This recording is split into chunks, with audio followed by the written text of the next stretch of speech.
وأن المساجد لله فلا تدعوا مع الله أحدا. الحمد لله والصلاة والسلام على رسول الله وعلى آله وصحبه ومن والاه.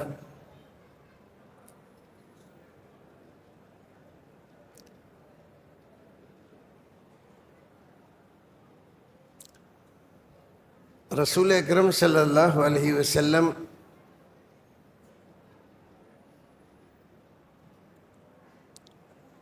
مشرکین مکہ آپ کے اوپر ایمان نہ لانے کے بہت سے اسباب بیان کرتے تھے، اور آپ ان کی خیر خواہی کے لیے اللہ رب العزت سے دعائیں کرتے رہتے تھے کہ اللہ رب العزت ان کی یہ خواہش پوری کر دے، اللہ تعالیٰ یہ معجزہ دکھا دے، کس لیے کہ یہ ایمان لے آئیں۔ لیکن ان کے معجزات کا مطالبہ اور طرح طرح کے مطالبے جب بہت زیادہ بڑھ گئے تو اللہ تعالیٰ نے ان کو جواب دیا، اور رسول اکرم صلی اللہ علیہ وسلم کو آپ نے بڑے پیار سے سمجھایا۔ وَلَوْ أَنَّنَا نَزَّلْنَا إِلَيْهِمُ الْمَلَائِكَةَ وَكَلَّمَهُمُ الْمَوْتَ۔ اے نبی، آپ سوچتے ہیں کہ ان کے مطالبے پورے کر دیے جائیں تو یہ ایمان لے آئیں گے؟ ایسا نہیں ہے۔ وَلَوْ أَنَّنَا نَزَّلْنَا إِلَيْهِمُ الْمَلَائِكَةَ، اگر ہم آسمان سے فرشتے ان کے سامنے لا کر کھڑے کر دیں، وَكَلَّمَهُمُ الْمَوْتَى، اور قبروں سے نکل کے مردے آ کر ان سے کلام کریں، بات کریں اور کہیں کہ یہ نبی سچے ہیں، وَحَشَرْنَا عَلَيْهِمْ كُلَّ شَيْءٍ قُبُلًا، اور ہر غائب چیز لا کر ان کے سامنے کھڑی کر دی جائے، مَا كَانُوا لِيُؤْمِنُوا، اس پر بھی یہ ایمان نہیں لائیں گے، إِلَّا أَن يَشَاءَ اللَّهُ، ہاں اگر اللہ کسی کے بارے میں ارادہ کرے، اس کی مشیت ہو جائے کہ اس کو ایمان سے نواز دیا جائے، تو پھر صرف وہی ایمان لائے گا۔ آپ کتنا ہی مطالبہ کریں اور کتنی ہی آپ ان کو سمجھائیں اور ان کی بات مانیں، لیکن یہ ایمان لانے والے نہیں ہیں۔ وَلَكِنَّ أَكْثَرُهُمْ يَجْهَلُونَ، وجہ اس کی یہ ہے کہ ان کی اکثریت جاہل ہے، جہالت زدہ ہے، اور ان کی جہالت جاتی نہیں، اور جاہل آدمی ضدی ہوتا ہے، ہٹ دھرم ہوتا ہے، اور اپنی جہالت سے باز نہیں آتا۔ اسی پر یاد آیا، ہمارے یہاں ہندوستان میں ایک بہت بڑا راجہ گزرا ہے، نام ہے اس کا بھرتری ہری۔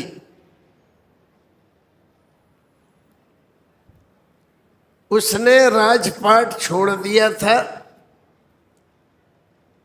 اور سنیاس لے لیا تھا، اور ساری زندگی بڑی معمولی انداز میں اس نے گزاری، لیکن وہ بہت بڑا کوی تھا سنسکرت کا۔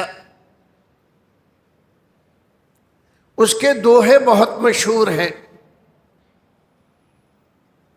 اسی میں ایک جگہ اس نے کہا ہے کہ اگر کوئی تم سے یہ کہے کہ کسی آدمی نے کسی مست ہاتھی کو گلاب کی پنکھڑی سے باندھ کے ڈال دیا ہے ایک جگہ، تو تم یقین کر لینا ایسا ہو سکتا ہے۔ لیکن اگر کوئی یہ کہے کہ کسی جاہل نے اپنی جہالت چھوڑ دی، تو اس کا یقین مت کرنا، کیونکہ جاہل اپنی جہالت نہیں چھوڑتا۔ اور یہیں سے جب میں نے اس کی کتاب ہے کہ نیتی شتک، یہ کتاب پڑھی اور تعارف اس کے ساتھ علامہ اقبال نے کرایا، جب انہوں نے بال جبریل میں لکھا کہ پھول کی پتی سے کٹ سکتا ہے ہیرے کا جگر، مرد ناداں پر کلام نرم نازک بے اثر۔ مرد ناداں سے مراد ان کی جاہل آدمی۔ تو نادان و جاہل آدمی کو آپ میٹھی، سچی، عمدہ، اچھی بات کہیں گے، اس پر کوئی اثر نہیں ہوگا۔ اس کو اسی طرح کی جہالت بھری بات آپ کہیں گے تو وہ سمجھے گا کہ ہاں اب کوئی بات ہوئی ہے۔ تو اللہ رب العزت فرما رہا ہے یہ جو مشرکین مکہ ہیں ان کی اکثریت جاہل ہے۔ آپ ان کو دعوت دیتے ہیں، سمجھاتے ہیں، آپ تو پیار سے، محبت سے، رحم سے، خیر خواہی سے ان کو سمجھاتے ہیں، اور یہ زبان سمجھتے ہی نہیں ہیں۔ تو ان کے کسی مطالبے میں آ کر آپ اللہ رب العزت سے یہ دعا کریں کہ اللہ تعالیٰ ایسا کر دے۔ جیسے ان کے مطالبات میں سے مطالبات یہ تھے کہ اگر آپ نبی ہیں تو ایسا کر دیجئے۔ کیسا؟ مکے کی آبادی کو شام کی آبادی کی طرح کر دیجئے کہ پہاڑ ایک سائیڈ میں اور بیچ میں تمام ہریالی ہے، چاروں طرف نہریں بہہ رہی ہیں، چشمے جاری ہیں، طرح طرح کے پرندے چہچہا رہے ہیں، نہایت خوشنما منظر ہے۔ ایسا بنا دیجئے مکے کو تو ہم ایمان لے آئیں گے۔ اگر آپ نبی ہیں تو اللہ تعالیٰ نے آپ کے ساتھ 4 فرشتے کیوں نہیں بھیجے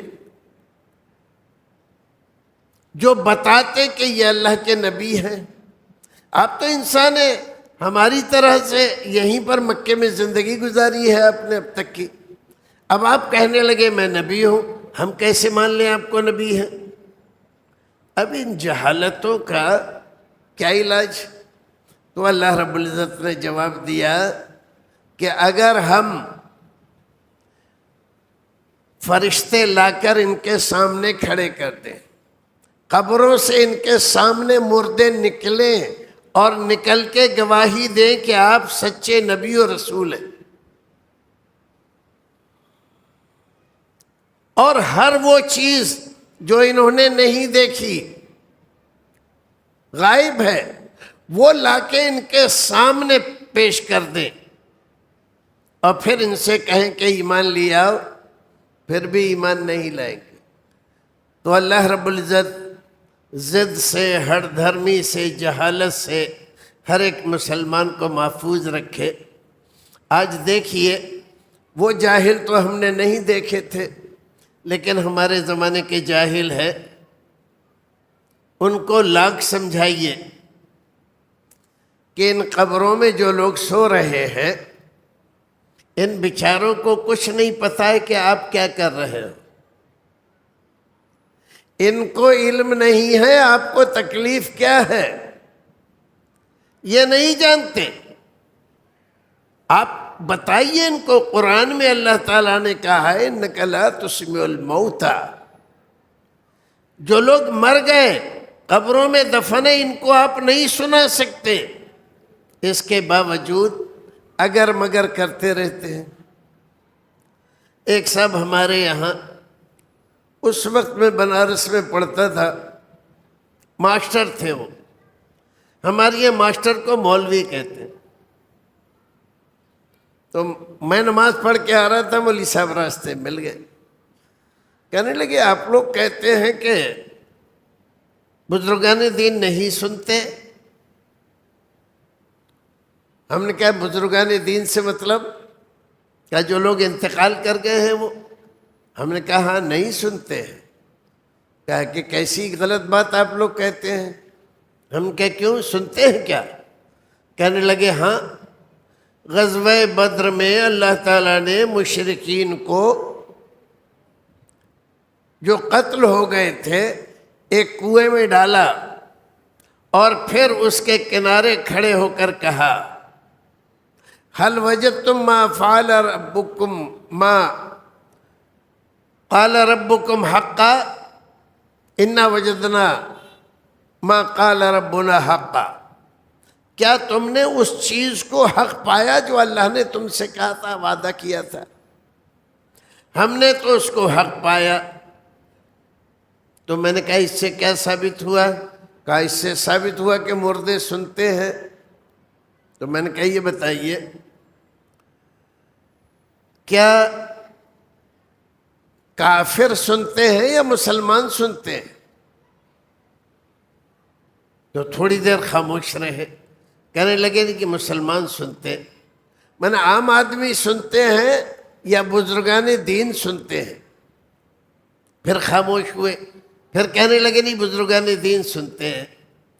تو میں نے کہا آپ ان مشرکین مکہ کو جو بدر میں قتل کیے گئے تھے اور کنویں میں ڈالے گئے تھے، ان کو بزرگان دین مانتے ہیں؟ تو ایک دم چونکے، ارے کہنے لگے نہیں۔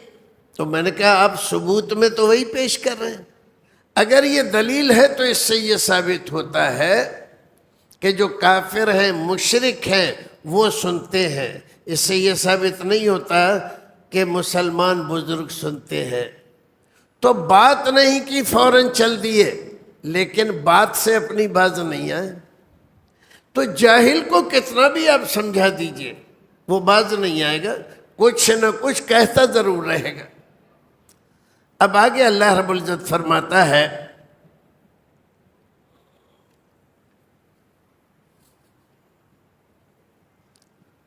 وَإِن تُطِعْ أَكْثَرَ مَنْ فِي الْأَرْضِ يُضِلُّوكَ عَنْ سَبِيلِ اللَّهِ، اے نبی اگر آپ ان لوگوں کی بات مانیں گے جن کی اکثریت ہے دنیا میں، یضلو، تو یہ ہدایت پہ نہیں آئیں گے بلکہ خود آپ کو گمراہ کر دیں گے۔ کیسی عجیب بات ہے، یضلوک عن سبیل اللہ ان یتبعون الا الظن وانہم الا یخرصون۔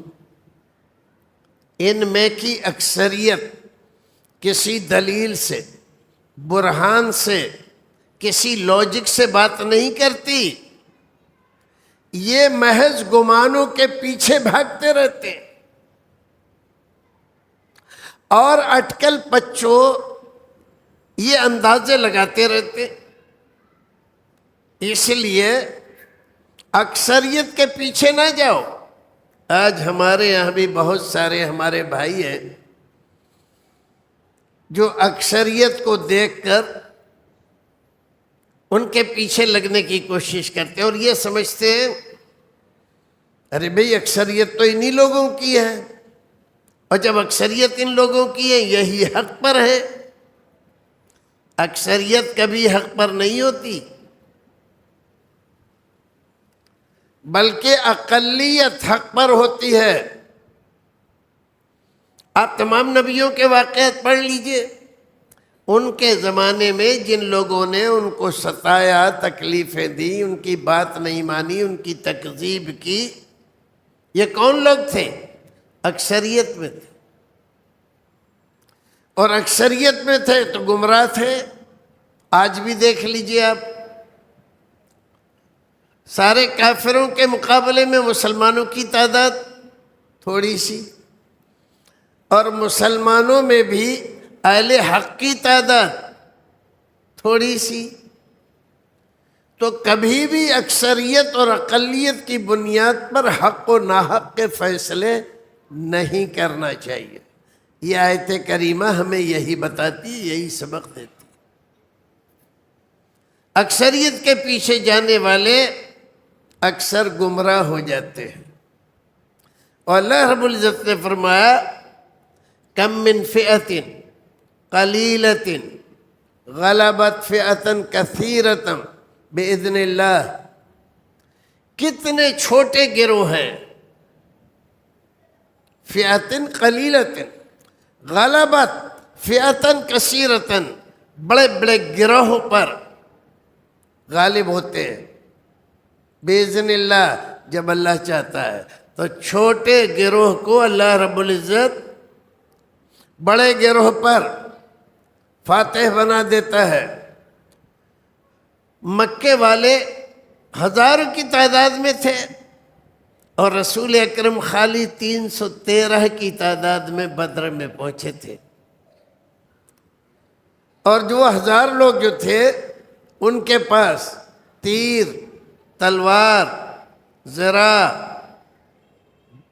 برچھی، بلم، بھالا، اس زمانے کا ایڈوانس سے ایڈوانس ہتھیار موجود تھا، اور سب کے پاس نہایت اعلیٰ قسم کے گھوڑے تھے، اور مسلمان پیدل تھے، چند گھوڑے، اور اکثر کے پاس لڑنے کے لیے تلوار بھی نہیں تھی۔ ایک صحابی رسول اکرم کے پاس پہنچے، کہاں؟ میدان جنگ۔ کہا اللہ کے رسول میں کس سے لڑوں؟ کہا کیوں؟ لڑو کافروں سے۔ کہا کہ میرے پاس تو کچھ ہے ہی نہیں، نہ تلوار ہے، نہ تیر ہے، نہ کمان۔ تو آپ کے ہاتھ میں ایک چھڑی تھی، آپ نے کہا لو تم اس سے لڑو۔ اور ان کا بیان ہے کہ وہ چھڑی وہ کام کر رہی تھی جو تلوار کام کرتی۔ اللہ اکبر۔ اور پھر فتح کس کی ہوئی؟ ان 313 کو اللہ رب العزت نے ہزاروں پر غلبہ عطا فرما دیا، فتح نصیب کر دی۔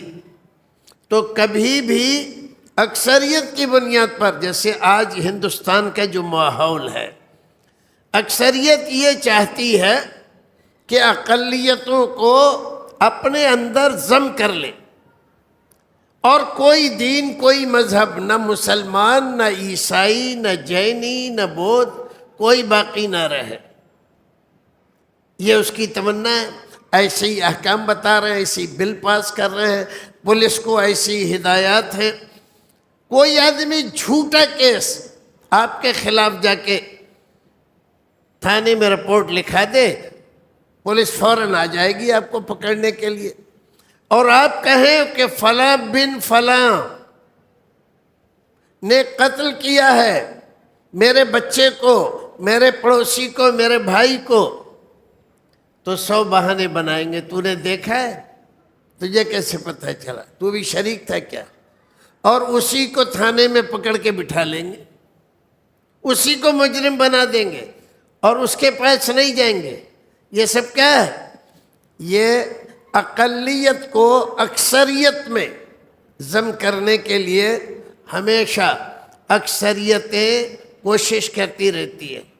ہمارا جو سنویدھان ہے، اس کے بنانے والوں نے اسی لیے ابتدائی تعلیم کا قانون بنایا، ہر اقلیت کو اپنے مذہب کے مطابق اپنی زبان میں تعلیم دینے کی اجازت ہے۔ سرکار اس میں زور زبردستی نہیں کر سکتی، قانون ہے، سنویدھان میں لکھا ہوا۔ کس لیے؟ کہ ان کے سامنے یہی بات تھی کہ اکثریت ہمیشہ اقلیتوں کو دبا کر ان کو ملیا میٹ کر دیتی ہے، ختم کر دیتی ہے۔ تو اللہ رب العزت فرماتا ہے وَإِن تُطِعْ أَكْثَرَ مَنْ فِي الْأَرْضِ يُضِلُّوكَ عَنْ سَبِيلِ اللَّهِ إِن يَتَّبِعُونَ إِلَّا الظَّنَّ وَإِنْ هُمْ إِلَّا يَخْرُصُونَ إِنَّ رَبَّكَ هُوَ أَعْلَمُ مَنْ يُضِلُّ عَنْ سَبِيلِهِ وَهُوَ أَعْلَمُ بِالْمُهْتَدِينَ۔ ہدایت پر کون ہے، ضلالت اور گمراہی کس کے حصے میں آئی ہے، یہ بات آپ کا رب جانتا ہے، اس کے علاوہ کوئی نہیں جانتا۔ فَكُلُوا مِمَّا ذُكِرَ اسْمُ اللَّهِ عَلَيْهِ إِن كُنتُم بِآيَاتِهِ مُؤْمِنِينَ۔ تو اے مسلمانوں، ہر وہ جانور، ہر وہ چیز جس پر اللہ کا نام لیا گیا ہو، ذبح کرتے وقت اس کو آپ کھاؤ، اجازت ہے آپ کو۔ اور جس پر اللہ کا نام نہیں لیا گیا، غیر اللہ کا نام لیا گیا۔ اور ایک مسئلہ اور بتلا دوں، بعض لوگ ذبح کرتے وقت جانور کو بسم اللہ واللہ اکبر کہتے ہیں، لیکن ان کا مقصد کیا ہوتا ہے؟ اس کو چڑھانا ہوتا ہے کسی بزرگ کے نام پر، کسی دیوی دیوتا کے نام پر۔ ہمارے علاقے میں، یو پی میں، آج بھی بہت سے علاقے ہیں جہاں میلے لگتے ہیں دیویوں کے۔ ان دیویوں کے میلوں پر بکرے اور مرغے چڑھتے ہیں، تو کاٹنے کے لیے، ذبح کرنے کے لیے وہ آج بھی مسلمانوں کو بلاتے ہیں، تو مسلمان بسم اللہ واللہ اکبر کر کے ذبح کرتے ہیں، لیکن چڑھایا تو وہ جا رہا ہے دیوی کو۔ تو کیا بسم اللہ واللہ اکبر کر دینے سے وہ حلال ہو گیا؟ نہیں، وہ حلال نہیں، وہ حرام ہے، کیونکہ اس کا مقصد اللہ کے علاوہ اس کی مخلوق میں سے کسی شخصیت کو خوش کرنا ہے۔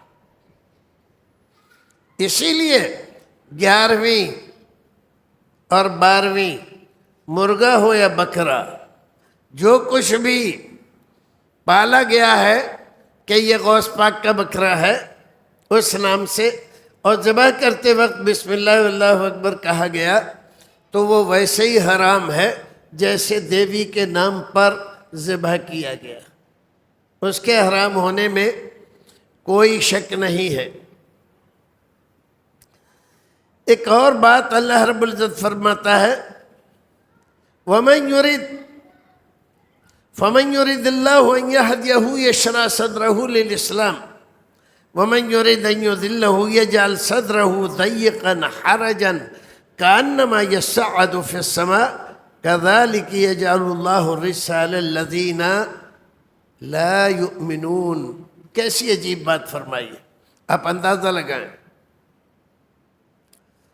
یہ بات آج کے زمانے کا آدمی سمجھ سکتا ہے، جس زمانے میں قرآن نازل ہوا اس زمانے کے آدمی کو اس کا تجربہ نہیں تھا۔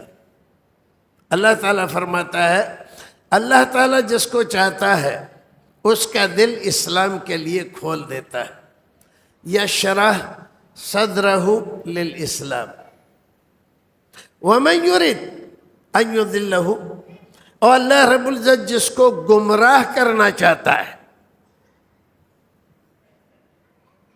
یجعل صدرہ ضیقا حرجا، تو اس کے دل کو بھینچ کر بہت سکیڑ دیتا ہے،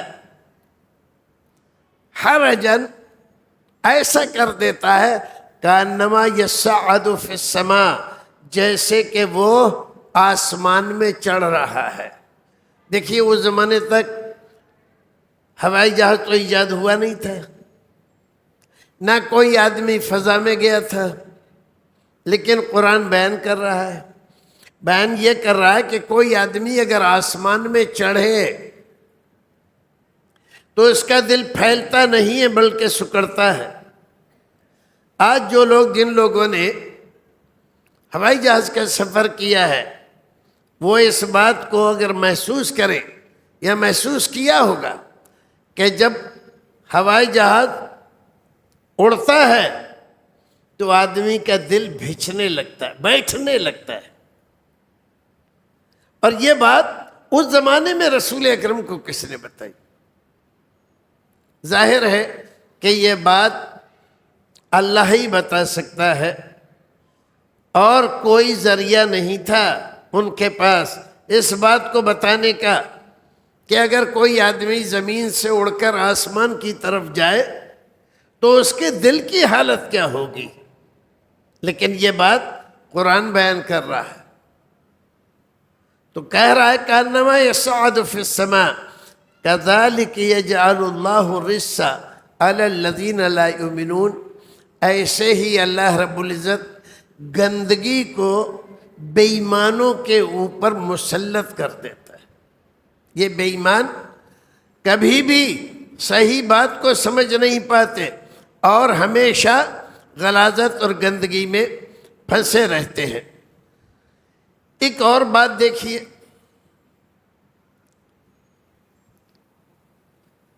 وَلِكُلٍّ دَرَجَاتٌ مِّمَّا عَمِلُوا وَمَا رَبُّكَ بِغَافِلٍ عَمَّا يَعْمَلُونَ وَرَبُّكَ الْغَنِيُّ ذُو الرَّحْمَةِ إِن يَشَاء يُذْهِبْكُمْ وَيَسْتَخْلِفْ مِن بَعْدِكُم مَّا يَشَاءُ كَمَا أَنشَأَكُم مِّن ذُرِّيَّةِ قَوْمٍ آخَرِينَ۔ بہت سارے لوگ سمجھتے ہیں کہ ہم نماز پڑھتے ہیں، صدقہ خیرات کرتے ہیں، زکوٰۃ دیتے ہیں، روزے رکھتے ہیں، تو یہ سب کام آپ کرتے ہو تو کیا بہت بڑا تیر مارتے ہو؟ اور جو لوگ درس سے اٹھ کر چلے جاتے ہیں، باہر جا کر گپیں لڑا رہے ہیں قہوہ خانوں میں، چائے خانوں میں، اپنے گھروں پر، اور یار دوستوں سے دنیا بھر کی ادھر ادھر کی جھوٹی سچی لڑا رہے ہیں، یہ کوئی بڑا کام کر رہے ہیں؟ اللہ رب العزت فرماتا ہے وَلِكُلٍّ دَرَجَاتٌ مِّمَّا عَمِلُوا، آدمی جو کچھ بھی عمل کرتا ہے اس کے عمل کے حساب سے اس کا درجہ متعین ہوتا ہے۔ وَمَا رَبُّكَ بِغَافِلٍ عَمَّا يَعْمَلُونَ، اور یہ نہ سمجھیں آپ کہ ہم جو کچھ بھی کرتے ہیں اللہ رب العزت اس سے غافل ہے۔ ہم نماز پڑھتے ہیں اللہ کو معلوم، روزہ رکھتے ہیں اللہ کو معلوم، صدقہ خیرات کرتے ہیں اللہ کو معلوم، اور درجے اور بلندیاں عطا کرنا کام کس کا ہے؟ اللہ رب العزت۔ تو نماز، روزہ، حج، زکوٰۃ، صدقات، خیرات، اس کے اوپر کسی کے درجے، کسی کا ثواب متعین کرنا، عطا کرنا، دینا، یہ کام اللہ رب العزت کا ہے۔ اللہ کہہ رہا ہے یہ مت سوچنا تم کیے جا رہے ہو اور ہم بے خبر ہیں۔ وَرَبُّكَ الْغَنِيُّ ذُو الرَّحْمَةِ، تم جو کچھ بھی کر رہے ہو کیا اللہ کو ضرورت ہے اس کی؟ تم نماز پڑھ رہے ہو، روزہ رکھ رہے ہو، وہ حکم دے رہا ہے نماز پڑھو، روزہ رکھو، صدقہ دو، خیرات کرو، تو کیا اللہ رب العزت کو ضرورت ہے صدقے کی، خیرات کی، مال پیسے کی، تمہاری نماز کی، تمہارے روزے کی؟ اللہ تعالیٰ کہہ رہا ہے اس غلط فہمی میں مت رہنا۔ وَرَبُّكَ الْغَنِيُّ، تمہارا رب غنی ہے، اسے کسی چیز کی ضرورت نہیں، ذو الرحمت، وہ تو تمہیں حکم اپنی رحمت کی وجہ سے دیتا ہے، اپنی رحمت کی وجہ سے دیتا ہے، تم پر رحم کرنا چاہتا ہے تو تمہیں حکم دیتا ہے نماز پڑھو، روزہ رکھو، تاکہ میں تمہارے اوپر اپنی رحمتیں نچھاور کروں۔ إِن يَشَاء يُذْهِبْكُمْ، اگر اللہ چاہے تو تم تمام کو ختم کر دے، وَيَسْتَخْلِفْ مِن بَعْدِكُم مَّا يَشَاءُ، اور تمہارے بعد ایک دوسری قوم لیا ہے، كَمَا أَنشَأَكُم مِّن ذُرِّيَّةٍ قَوْمٍ آخَرِينَ، جیسے تم کو دوسری قوم کی ذریت میں سے باقی رکھا ہے۔ رسول محترم کے آنے سے پہلے ایک دو نہیں بہت ساری قومیں اللہ رب العزت نے صفحہ ہستی سے مٹا دی۔ حضرت نوح علیہ السلام آدم ثانی کہلاتے، آدم ثانی یعنی دوسرے آدم۔ پہلے جتنے انسان تھے سب آدم کی اولاد تھے، پھر طوفان نوح میں وہ سارے کے سارے ختم ہو گئے۔ اللہ رب العزت نے ساری دنیا میں کسی کافر کو باقی نہیں رکھا۔ اب جو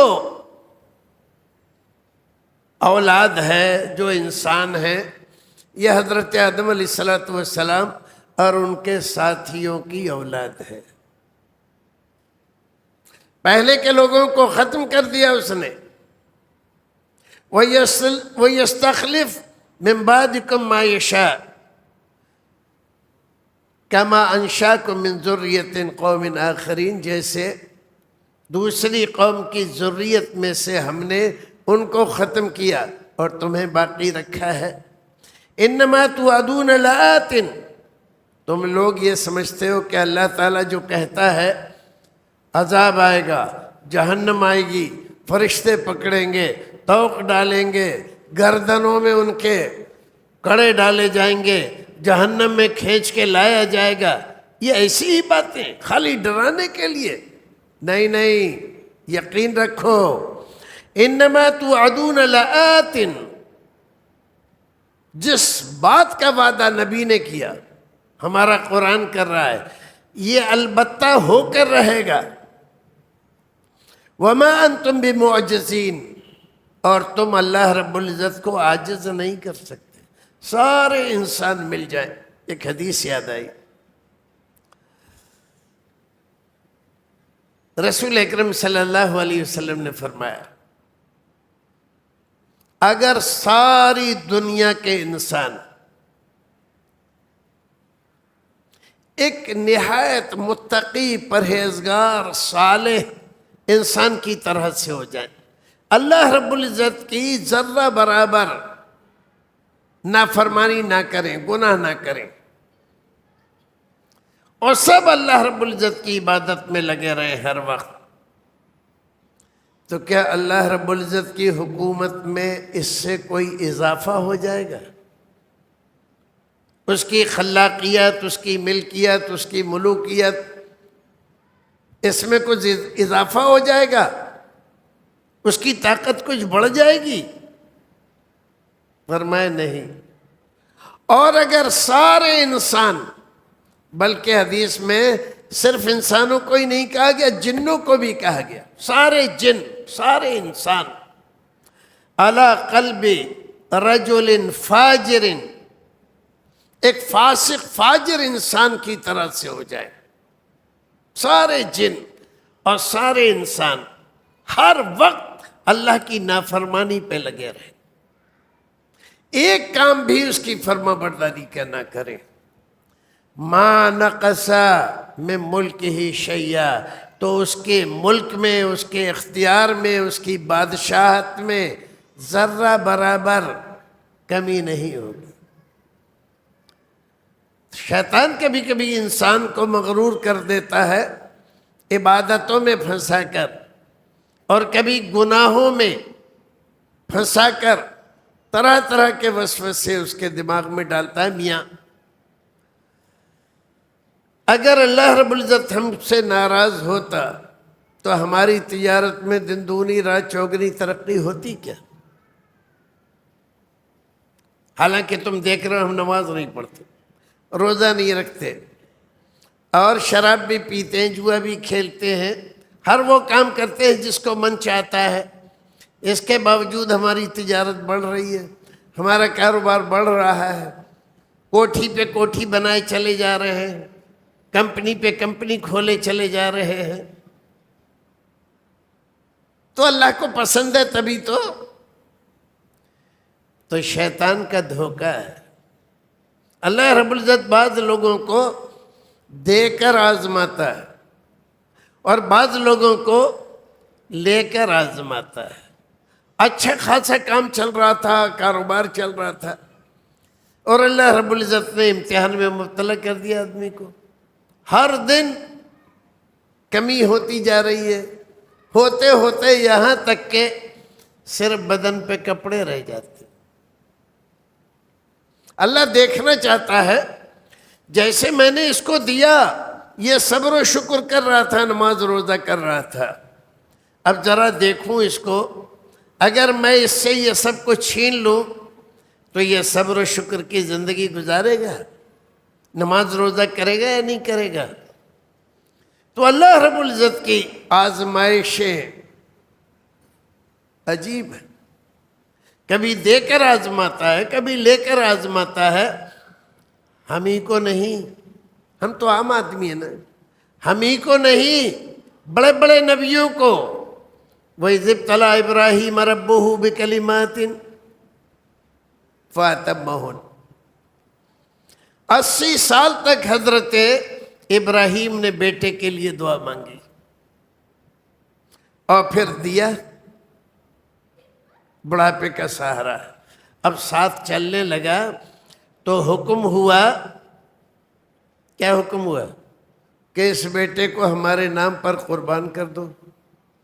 آپ اندازہ لگا سکتے ہیں ایک آدمی نے 80 سال تک دعا مانگی ہو کہ اللہ رب العزت اس کو اولاد دے دے، اس کا کوئی ولی وارث رہے، اور 80 سال کے بعد اس کو ایک بیٹا ملا ہو نہایت حسین خوبصورت، اور اس کے ساتھ چلنے، اس کا ہاتھ بٹانے کے لائق ہو گیا ہو، اور پھر اللہ رب العزت کہے کہ ابراہیم اس بیٹے کو ہمارے لیے قربان کر دو۔ تو آپ ذرا تنہائی میں سوچنا اور دل پہ ہاتھ رکھ کر غور کرنا، کیا گزرے گی آدمی پر، کیسا امتحان ہے۔ اور کون ہے یہ امام الموحدین ہے، امام الموحدین ہے، اور ہمارے رسول جو رسولوں کے سردار ہیں، ان کو اللہ رب العزت حکم دیتا ہے وَاتَّبِعْ مِلَّةَ إِبْرَاهِيمَ حَنِيفًا، ابراہیم حنیف کی ملت کی پیروی کریں۔ آپ کتنا بڑا درجہ ہے۔ اور قرآن ہی میں فرماتا ہے، دیکھیے، لیا تو بیٹا بھی لینے کی بات کر دی، اور دیا تو انی جاعلک للناس اماما، میں تمہیں تمام انسانوں کا امام بنانا چاہتا ہوں۔ اللہ اکبر، دے رہا ہے تو لوگ کہتے ہیں چھپر پھاڑ کے، ارے چھپر کیا چیز ہے، یہ تو دنیا پھاڑ کے دے رہا ہے۔ للناس اماما، آپ دیکھیں یہودی بھی حضرت ابراہیم کو مانتے ہیں، عیسائی بھی حضرت ابراہیم کو مانتے، اور سارے مسلمان حضرت ابراہیم کو مانتے ہی نہیں، درود پڑھتے ہیں ان پر۔ اللہم صلی علی محمد وعلی آل محمد کما صلیت علی ابراہیم وعلی آل ابراہیم۔ یہ دیکھیں، ہم جب اپنے نبی پر درود پڑھتے ہیں تو حضرت ابراہیم پر بھی پڑھتے ہیں، تو اس کے معاملات بالکل نرالے ہیں۔ جب دیتا ہے تو اتنا دیتا ہے کہ آدمی کو تنگی دامن کی شکایت ہو جاتی ہے۔ اب دامن سارا بھر گیا، اب کائے میں لے، اور جب لیتا ہے تو کپڑے بھی اتروا لیتا ہے۔ اللہ رب العزت ہمیں کسی آزمائش میں نہ ڈالے، ہم بہت ضعیف کمزور بندے ہیں، اللہ ہمارے اوپر اپنی رحمتیں رکھنا اور ہمیں کسی آزمائش میں مبتلا مت کرنا۔ اللہ تعالیٰ فرماتا ہے قُلْ يَا قَوْمِ اعْمَلُوا عَلَىٰ مَكَانَتِكُمْ إِنِّي عَامِلٌ فَسَوْفَ تَعْلَمُونَ۔ اے نبی، آپ اپنے ساتھیوں سے کہیے، یا قوم اعملوا، اے میری قوم کے لوگوں، عمل کرو، عمل کرو، علی مکانتکم، جیسے اللہ رب العزت نے تمہیں رکھا ہے عمل کرو۔ انی عامل فسوف تعلمون، میں بھی عمل کرتا ہوں، اور اس تمام کا بدلہ ان قریب میں اور تم دونوں دیکھیں گے۔ من تکون لہ عاقبۃ الدار انہ لا یفلح الظالمون، کہ کس کے لیے آخرت میں جنت ہوگی، کس کو اللہ رب العزت جنت دے گا۔ یہ چیز ان قریب ہم جان لیں گے، انہ لا یفلح الظالمون، ظالم لوگوں کو اللہ رب العزت کبھی بھی کامیابی نہیں دیتا، اور جب تک اللہ رب العزت چاہتا ہے ان کو ظلم و زیادتی کی کھلی چھوٹ دے دیتا ہے، اور پھر جب رسی کھینچتا ہے تو پھر ان کو مہلت نہیں ملتی۔ فرعون نے اپنی پوری زندگی کیا کیا ظلم کیے جو آج کے انسان اس کا اشیر نہیں کر سکتے۔ کسی ماں کی گود سے اس کے شیر خر بچے کو چھین کر اور اسی کے سامنے ذبح کرا دینا معمولی بات ہے، اور ایک زمانے تک کرتا رہا فرعون۔ لیکن پھر کیا ہوا؟ پھر جب اللہ رب العزت نے دریا قلزم میں اسے ڈبویا تو گڑ گڑاتا رہا، چیختا رہا، چلاتا رہا، آمنت برب العالمین، آمنت برب موسیٰ و ہارون، موسیٰ و ہارون کے رب پر ایمان لاتا ہوں، رب العالمین پر ایمان لاتا ہوں۔ اللہ رب العزت نے چھوڑا اس کو؟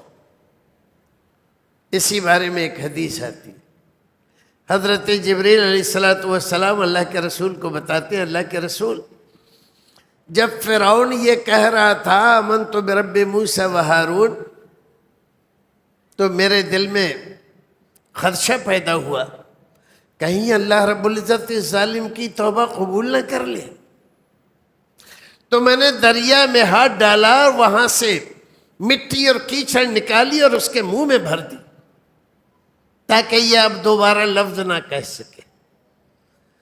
دو باتیں معلوم، ایک تو یہ کہ اللہ رب العزت جب کسی کی رسی کھینچتا ہے تو پھر اس کو مہلت نہیں دیتا، اور دوسری بات